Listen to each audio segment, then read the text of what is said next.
किताब मुकद्दस में से नाहूम के पहले बाब की तिलावत, नैनवा की बाबत, बारे नबूवत, एलकोशी नाहूम की रोया की किताब। खुदावंद गयूर और इंतकाम लेने वाला खुदा है।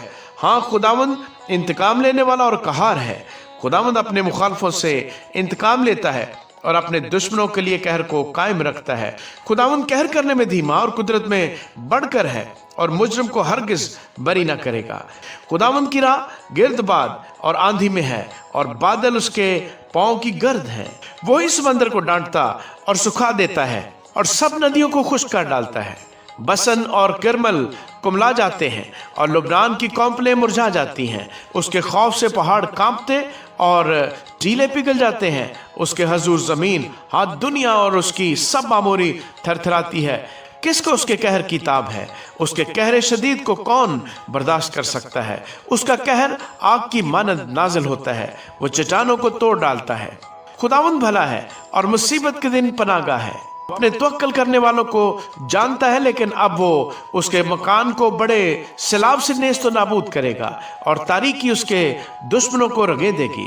तुम खुदावंद के खिलाफ क्या मंसूबा बांधते हो? वो बिल्कुल नाबूद कर डालेगा, अजाब दोबारा न आएगा। अगरचे वो उलझे हुए कांटों की मानद पचीदा और अपनी मैं से तर हों, तो भी वो सूखे भूसे की तरह बिल्कुल जला दिए जाएंगे।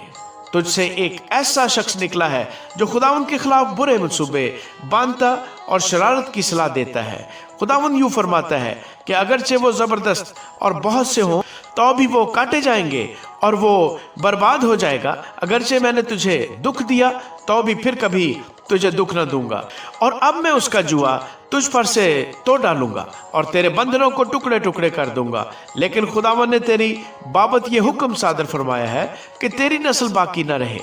मैं तेरे बुतखाने से खोदी हुई और ढाली हुई मूर्तों को नेस्त करूंगा। मैं तेरे लिए कब्र तैयार करूंगा, क्योंकि तू निकम्मा है।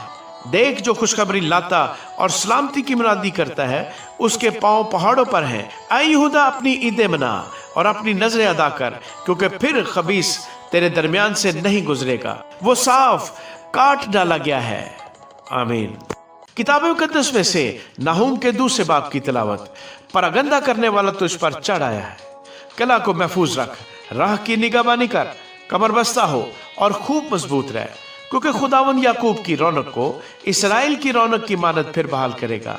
अगरचे गारतगरों ने उनको गारत किया है और उनकी ताक की शाखें तोड़ डाली हैं। उसके बहादुरों की सिपरें सुर्ख हैं, जंगी मर्द किरमजी वर्दी पहने हैं। उसकी तैयारी के वक्त रथ फौलाद से झलकते हैं और देवदार के नेज़े बशिद्दत हिलते हैं। रथ सड़कों पर तुंदी से दौड़ते और मैदान में बेतहाशा जाते हैं। वो मशलों की मानद चमकते और बिजली की तरह कूदते हैं। वो अपने सरदारों को बुलाता है, वो टकरे खाते आते हैं। वो जल्दी जल्दी फसील पर चढ़ते हैं और अड़तला तैयार किया जाता है। नहरों के फाटक खुल जाते हैं और कसर गुदाज हो जाता है। हुस्न बेपर्दा हुई और असीरी में चली गई।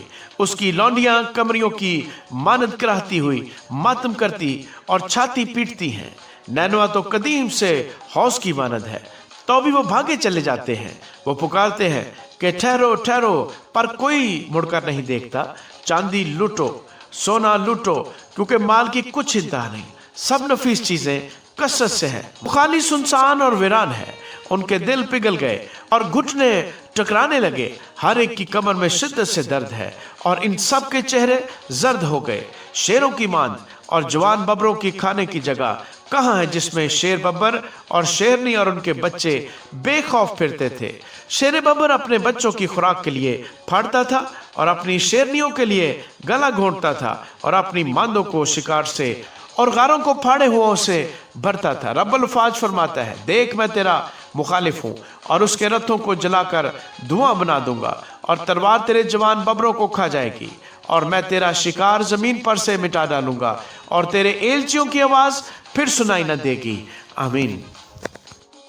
किताब मुकद्दस में से नाहूम के 30 बाब की तिलावत। खूनरेज शहर पर अफसोस, वो झूठ और लूट से बिल्कुल भरा है। वो लूट मार से बाज नहीं आता। सुनो चाबुक की आवाज और पहियों की खड़खड़ाहट और घोड़ों का कूदना और रथों के हचकोले। देखो सवारों का हमला और तलवारों की चमक और भालों की झलक और मकतूलों के ढेर और लाशों के तोदे। लाशों की इंतहा नहीं, लाशों से ठोकरें खाते हैं। ये उससे खूबसूरत जादूगरनी फहाशा की बदकारी की कसरत का नतीजा है, क्योंकि वो कौमों को अपनी बदकारी से और घरानों को अपनी जादूगरी से बेचती है।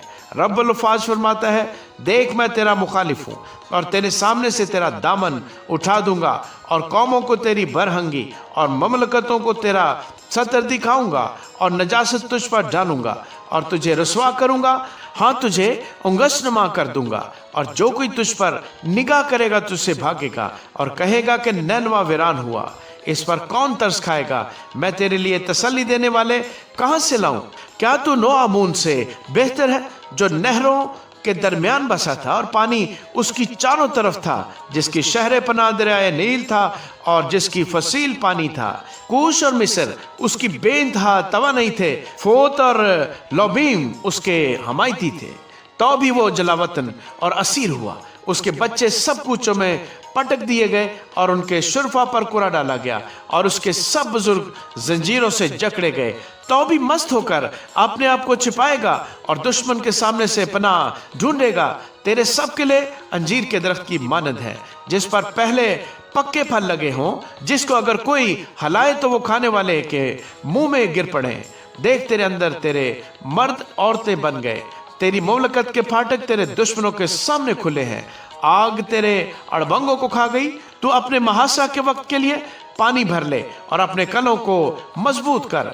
गड्ढे में उतरकर मट्टी तैयार कर और ईंट का सांचा हाथ में ले। वहां आग तुझे खा जाएगी, तलवार तुझे काट डालेगी, वो टिड्डी की तरह तुझे चट कर जाएगी। अगरचे तू अपने आप को चट कर जाने वाली टिड्डियों की मानद फरावान करे और फौजे मलख की मानद बेशुमार हो जाए। तूने अपने सुदागरों को आसमान के सितारों से ज्यादा फरावान किया। चट कर जाने वाली टिड्डी खराब करके उड़ जाती है। तेरे उमरा मलख और तेरे सरदार टिड्डियों का हजूम है, जो सर्दी के वक्त झाड़ियों में रहती हैं और जब आफताब निकलता है तो उड़ जाती हैं और उनका मकान कोई नहीं जानता। ऐ शाह असूर, तेरे चरवाहे सो गए, तेरे सरदार लेट गए, तेरी रियाया पहाड़ों पर परागंदा हो गई और उसको फराहम करने वाला कोई नहीं। तेरी शिकस्तगी लाइलाज है, तेरा जख्म कारी है। तेरा हाल सुनकर सब ताली बजाएंगे, क्योंकि कौन है जिस पर हमेशा तेरी शरारत का बार न था। आमीन।